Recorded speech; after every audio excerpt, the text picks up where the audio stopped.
Hello everyone, welcome to Small Model Car. Today I've got two cars which might look very similar, but they're very different. One is a Dodge, other one is a Plymouth. And even I get confused sometimes. So I thought maybe I should make a small video to show what are the differences. So before I go to the differences, I'm going to show you something which are common. So obviously huge wing, a beak, flip-up headlamps, and I still don't know what that is. So those are the common things you see on both the cars. Now the differences. If I move them this way, you can see the roof is very different. Obviously they are different car. Exhaust position is different.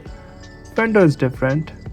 And well, on the side you can see the car is completely different. Apart from the beak and the wing, which look similar. So is the case in the back too.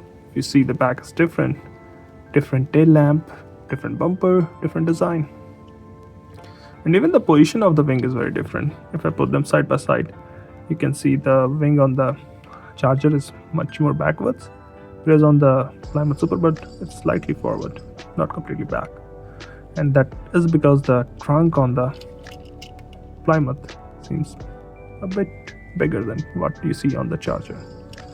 And you can also see the roof, that's different because the cab is different.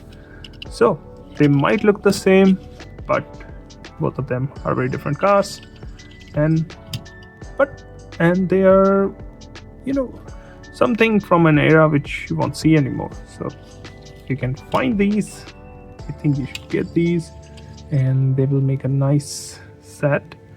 I'm actually looking for something without a Hot Wheels art car on this one, which I think will look really good with sitting with the Charger Daytona. So yeah, that's a small video. I don't want to take a lot of time because I have individual video on both of these, which you can see on my channel. Just a comparison to show how different they look, still looking so similar. Well, thanks for watching. Have a good day.